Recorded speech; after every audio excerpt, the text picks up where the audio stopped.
Hey guys, ThePerfectG here. In my solo CM guide for beginners, I explained Vanguards and the methods that I use to fight them. However, today we're going to go over just the Vanguards themselves in more depth and in the context of a duo. Now, although this guide is titled as duo, a lot of the methods and mechanics can prove useful regardless of the team size or even if you're doing non-CM raids. So don't forget to like and subscribe if you enjoy the content. Text resources will be available in the description as well as the link to my Twitch if you ever want to swing by. So to start off with the basics, there are three Vanguards you fight. You'll notice that the best style for each Vanguard matches the combat triangle. From the left, the Mage Vanguard. You play Mage and use range to attack. The best thing for this Vanguard is the T-bow and then Blowpipe. Blowpipe is good if you just want to do a little bit of damage so that way you don't reset the Vanguards. The middle Vanguard is melee. You pray melee and use Mage to attack. The best thing for this Vanguard would be a Sangstaff or Trident. Now this one can be a little bit tricky, so we'll be paying attention to him the most. On the right is the ranged Vanguard. You pray ranged and use melee to attack. The best thing for this Vanguard is a Scythe and then Rapier, but your Lance or Tentacle Whip will be fine as well. You'll notice that they all have different physical traits. From the left, the mage has his tentacles on the floor, the melee has his tentacles in the air to whack you, and the ranger has tentacles that he uses to throw rocks at you. Vanguards have a load of mechanics to learn, but there are three very basic mechanics to know to get you through this room easily. First, don't rush. If you rush and accidentally do too much damage, they will all heal to full HP. You want to make sure that the highest HP Vanguard is less than 40% difference of the lowest HP Vanguard. Secondly, every Vanguard has its respective aggro zones, but the melee can be the trickiest. When you enter the room and attack, try to notice where all of the Vanguards are so we know how to fight them. It's absolutely vital to make sure that you go a different direction than your partner. If you both go the same way and stack one Vanguard, you could easily do over 40% damage, causing them to reset.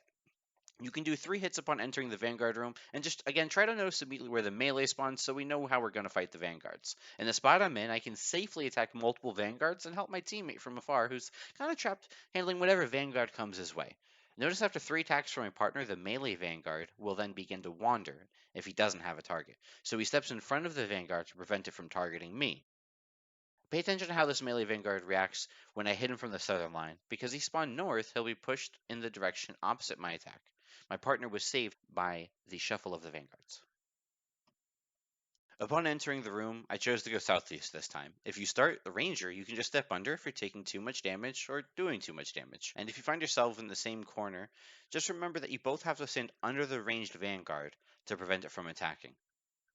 When the melee comes towards me, he won't be able to reach, but because I went slightly more north, the Vanguard not only wandered away, but he went opposite my direction, or away from my partner. You always want to make sure to see where your partner is so you don't make things harder by attacking the melee Vanguard the wrong way. And if you find yourself southwest with the melee Vanguard, you can use the exit crystal as a safe spot, and you can even hit the ranger or major from here as well.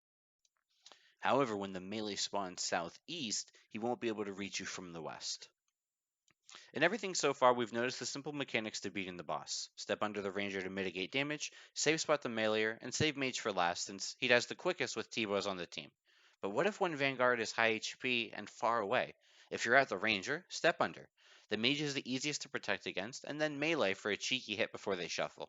If you're at the meleeer, drag him to a safe spot and T-bow something else if you need to. If you're at the major, you can sometimes use the entrance to safe spot the melee while still being able to hit either one. There's so many more mechanics to Vanguards, whether it be for CM or otherwise, but we've covered everything you'll need to know to beat Vanguards easily and then some. If you'd like more info about the room, visit the raid cord, link below in the description, and come hang out with me on Twitch where I film most of these clips. I'm live just about every day, and make sure you hit that thumbs up and subscribe for more Perfect G content in the future.